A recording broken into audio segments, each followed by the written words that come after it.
Assalamualaikum warahmatullahi wabarakatuh dan salam sejahtera kepada semua pelajar.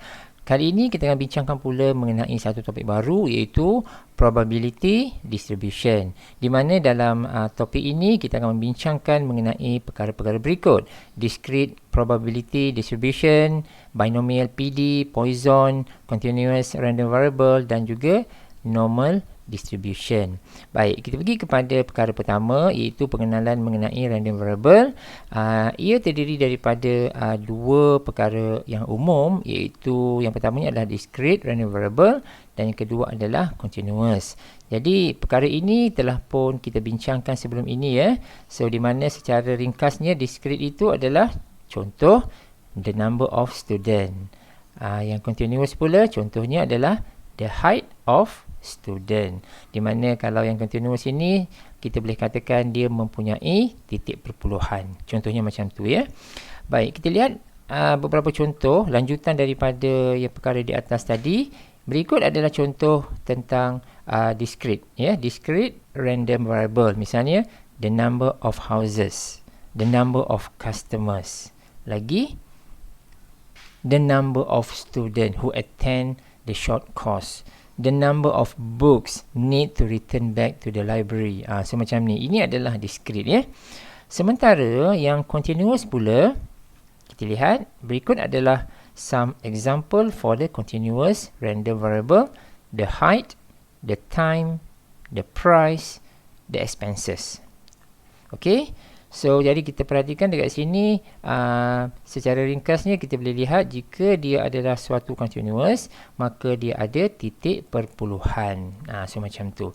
Baik, kita pergi kepada kita punya topik yang penting dalam teaching video ini, iaitu discrete probability distribution. Alright.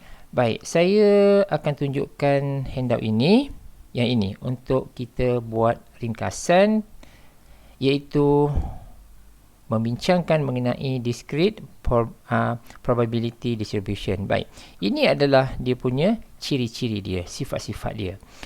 Okey, bila kita nak bincangkan tentang discrete probability distribution, satu perkara yang penting adalah kita mesti ada table, iaitu probability distribution table ataupun in short form PDT. Ya, PDT. T itu stand for table. Table-nya adalah yang ini. Ini adalah table yang saya maksudkan. So ingat ya, bila kita bincangkan tentang discrete PDT, discrete probability distribution, perkara yang paling penting adalah dia punya PDT. Sebab daripada PDT ini, kalau kita berjaya construct table yang betul, maka bila kita nak mencari mean, nak mencari variance dan juga sisihan piawai, iaitu STD, ia akan menjadi sangat-sangat mudah. Provided that table ini mesti betul. Okey. So jadi kalau kita perhatikan ciri-ciri table ini, kita perhatikan dia punya summation for the all probability must equal to 1. Maksud dia dekat sini. Nampak ya? So yang belah kiri ini, nilai-nilai X ini mesti satu nombor ya. Ini mesti suatu nombor, ini tak kisahlah. Yang penting ini adalah outcome dia, yang merupakan suatu nombor. Baik, dia punya kebarangkalian dia adalah di sebelah kanan. Jadi kita perhatikan, kalau kita tambah semua ni, dia mesti equal to 1. Ini adalah ciri yang pertama. Okay. Ciri yang kedua pula adalah kebarangkalian ini must lies in between 0 to 1. Inilah 0 to 1. So macam ni. So ini adalah dia punya ciri-ciri dia, sifat-sifat dia lah. Baik, ini adalah table dia. Baik, kalau macam tu, kita lihat satu contoh kat sini. Ini ya. So, example dekat sini, dia menerangkan satu eksperimen. Tossing a fair die twice. Dadu kita baling 2 kali. Ya, dadu kita baling 2 kali. Maka bila kita baling 2 kali, kalau kita nak buat tree diagram, dia akan ada 2 peringkat. Peringkat pertama dekat sini, peringkat kedua di sini. Baik, kita lihat syarat dia. Dia kata X be the random variable of getting an odd number. nombor ganjil. Katakan nombor ganjil ini kita denotekan sebagai O. Ya, O tu stand for odd number lah. Yang E tu adalah even number, nombor ganjil dan juga nombor genap. So kalau dadu tu kan ada numbering kan, 1 sampai 6. So maksud dia 1, 3, 5 adalah odd number, 2, 4, 6 adalah even number. Tapi untuk kita buat tree diagram, kita hanya memerlukan sama ada dia odd atau even. Ini peringkat pertama. Bila kita baling kali kedua, dia jatuh kepada peringkat kedua. Kita buat sekali lagi. Ada odd, ada even, ada odd, ada even. Okay? So, yang ini rasanya kita dah faham. Now, we look at the sample space. Kalau kita lihat semula, kalau kita lihat sample space bagi tree diagram ini ataupun bagi eksperimen ini, dia punya sample space adalah OO, OE, EO dan EE. Yang ni OO, OE, EO dan EE. Ini adalah sample space dia.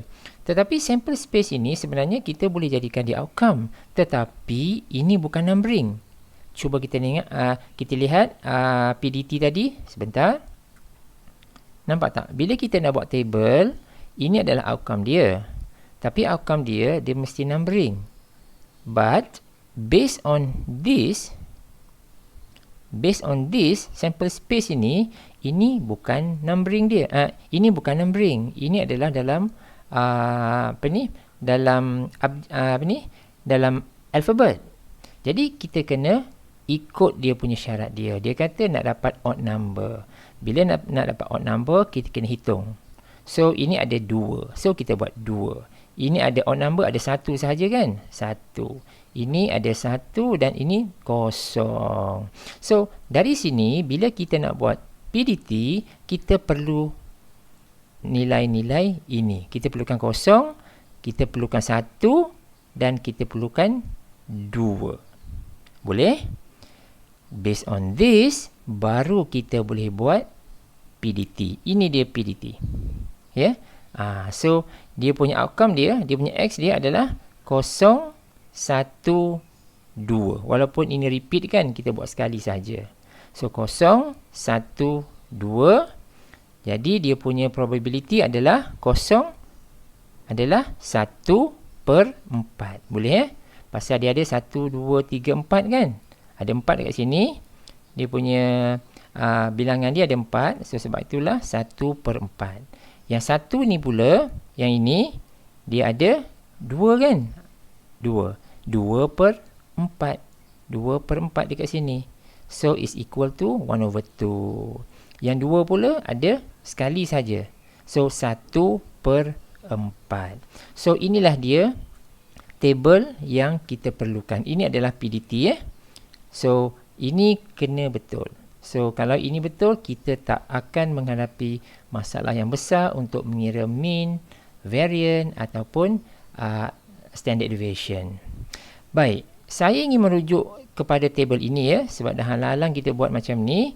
Saya ingin merujuk dan menggunakan PDT ini untuk mengira mean dan sebagainya. Baik, sebelum itu berikut adalah formula-formula yang kita perlukan bagi pengiraan mean, variance dan juga standard deviation. So, mean. Formula dia adalah mean ataupun kita sebut expected value Mean mu sama dengan EX. Alright. So, EX ini pula sama dengan summation of X darabkan dengan PX.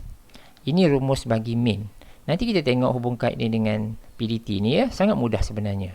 Sementara itu, untuk variance, kita ada apa ni? Ini kita ada sigma Sigma squared sama dengan E. Ini belah dalam ni X squared. X squared. E X squared tolak min kuasa 2. So, min ini kita dapat daripada yang bahagian atas ini. So, maknanya untuk mendapatkan variance, kita perlu mendapatkan min terlebih dahulu. Okey. So, ini adalah formula bagi variance dan terakhir adalah standard deviation iaitu sigma sama dengan square root of variance. Variance mana? Variance adalah atas ni. Yang ni. Ini adalah variance ya. So, ini adalah 3 rumus yang kerap kita gunakan di dalam subtopik ini. Alright? Baik, cuba kita lihat hubung kait formula dengan PDT yang kita dapat tadi. Ini adalah PDT kita kan? So, kita ambil contoh ini. Jadi, untuk dapatkan mean sebenarnya mudah sahaja. Kalau kita lihat melalui visual, kita akan perasan yang untuk mendapatkan expected value ataupun mean dekat sini, kita akan menggunakan, nampak tak yang warna merah ini dan juga yang warna hitam ini, kita akan turunkan semua sekali.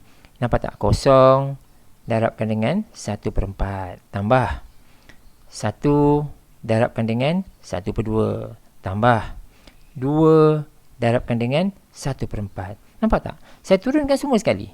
So, bila saya turunkan semua sekali, saya tambahkan semua sekali, maka ini adalah mean yang kita perlukan. Boleh? So, mudah sahaja untuk mean. Untuk variance pula, kalau kita lihat rumus ini, yang bahagian mean ini tak ada masalah. Ya? Mean ini kita dapat daripada yang atas tadi. Cuma kita kena kuasa 2 kan lah. Ya? Mean kena kuasa 2 kan. Tetapi untuk yang bahagian ini, E X kuasa 2, kita kena buat sedikit perubahan, iaitu ingat tak tadi min ini kita turun kan, yang EX squared ini pun sama juga, kita turunkan juga, tetapi jangan lupa untuk kuasakan 2 bahagian ini ya. Jangan salah letak kuasa tu, jangan letak kuasa 2 tu di bahagian 1/4 ni, salah. Alright, so jadi kita turunkan kosong macam biasa, tapi kuasa 2, lepas tu turunkan 1/4 tambah, kita turunkan 1 tapi kena kuasa 2, kita darabkan dengan 1/2 tambah, terakhir sekali adalah kita turunkan 2 tetapi jangan lupa kena kuasakan 2 dan baru kita darabkan dengan 1/4 ya. So pengiraan ini adalah hanya untuk this part sahaja kita kena buat. So once kita dah dapat hasil ini, maka kita substitute to the formula dan kita kira semua sekali, kita akan dapat variance. Okey, boleh ya? So, saya tak tunjuklah the full punya pengiraan. So, saya nak terangkan bagaimana kita perolehi satu persatu daripada formula ini. So, STD tak ada masalah, ini mudah sahaja.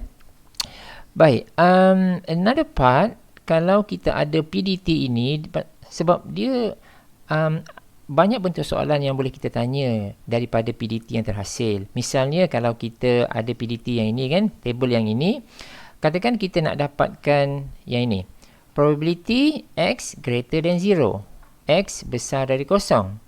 So X besar dari 0 means that ini kosong kan, 0, 1, 2, besar dari 0, kita akan consider this part sahaja, yang inilah semua ni.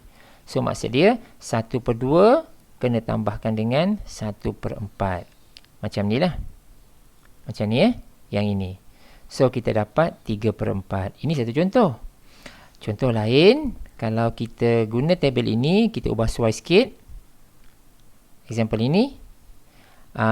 Ini kita punya tabel tadi kan. So, kita nak cari nilai K. Sebenarnya nilai K ni kita tahu. 1/2 kan. Tapi kalau kita hendak mendapatkan nilai K based on this PDT, senang sahaja. Kita akan menggunakan ciri-ciri yang kita belajar tadi. Ingat tak? Summation probability must equal to 1 kan? This part, ini tambah yang ini mesti sama dengan 1. So, kita gunakan sifat itu dan kita akan dapat nilai K itu 1/2. Boleh? Okay. So, ini adalah some info berkenaan dengan subtopik ini. Kita lihat dalam kita punya modul. Ini adalah contoh yang kita ada. Disebut apa kat sini? Construct the probability distribution. Maksud dia minta kita cari PDT probability distribution table lah, for rolling a single die. So, dadu kita baling sekali. So, ada apa-apa syarat tak? Tak ada. Itu sahaja. So, ini mudahlah. Jadi kita tahu dadu tu ada 1 sampai 6 numbering dia kan. Jadi our sample space gonna be 1, 2, 3, 4, 5, 6. Ini dah siap-siap dalam nombor kan. So bila inilah nombor, dia jadi senang. So inilah kita punya outcome kita, iaitu 1 sampai 6 ni. Jadi outcome ini akan jadi kita punya X. Tengok sini. Nampak tak? Ini kita punya PDT. Ini kita punya table. Dia dalam bentuk horizontal ya. So jadi 1, 2, 3, 4, 5, 6. Nampak tak? Ini adalah kita punya outcome tadi. So jadi once kita dah dapatkan nilai X dan kita boleh cari kita punya probability. So 1/6, 1/6 dan seterusnya sehingga 1/6 di bahagian yang terakhir. Alright, ini adalah our first example. Now we go to another part. Okay, ini saya ada bincang tadi. The mean of a discrete random variable juga dipanggil expected value. Ini rumus dia ya. So ini rumus dia sama kita nak ingat ataupun yang paling mudah kalau kita dapat buat PDT kan. Kita dapat buat table, job done. Ya, dia akan jadi sangat-sangat mudah. Okay, next. Dan ini juga telah pun saya bincangkan tadi, iaitu variance dan juga standard deviation. Berikut adalah rumus dia, ini dan ini sama sahaja dengan handout tadi tu. Okey, ini ada satu contoh kat sini. Tengok contoh ini ya. So dalam apa-apa contoh sekalipun, apabila dalam subtopik yang ini seperti yang saya sebut tadi, PDT sangat penting. Table tu sangat penting. Kita kena baca soalan tu elok-elok dan try to generate the correct table. Baik. Soalan ini kata apa? A box contains 5 ball. Kita tahu ada 5 semua sekali ya. Total ada 5 tau. 5. Baik. Sekarang dia kata apa? 2 are numbered 3. Okey, 2 are numbered 3. 2 bola ya. Ya, 2 bola ini ditandakan dengan nombor 3. 1 bola ini ditandakan dengan nombor 4 dan 2 bola ini baki 2 bola ditandakan dengan nombor 5. So total ada 5 ya. Total ada 5 bola. Dua bola ditandakan dengan nombor 3, 1 bola ditandakan dengan nombor 4, 2 bola ditandakan dengan nombor 5. Baik, lepas tu kita boleh baca ada sedikit information dekat sini. Last kali dia akan tanya apa? Dia nak minta kita cari mean, variance dan juga STD of the numbered on the ball. Numbered on the ball. Numbered tadi tu mana? 3, 4 dan 5. Alright? So, jadi sinilah 3, 4, 5 tu. So, 3, 4, 5 ini akan jadi kita punya X. Ya, akan jadi kita punya X. Jangan terbalik. Ya, baca elok soalan, try to understand, kena pilih yang mana satu kita punya X. So jadi 3, 4, 5 adalah kita punya X. Cuba lihat table kat sini ya. Ini kita punya PDT ya. So X kita akan jadi 3, 4 dan 5. Then our probability adalah total bola ada 5 kan. So ini 2/5, 1/5 dan 2/5. Nampak?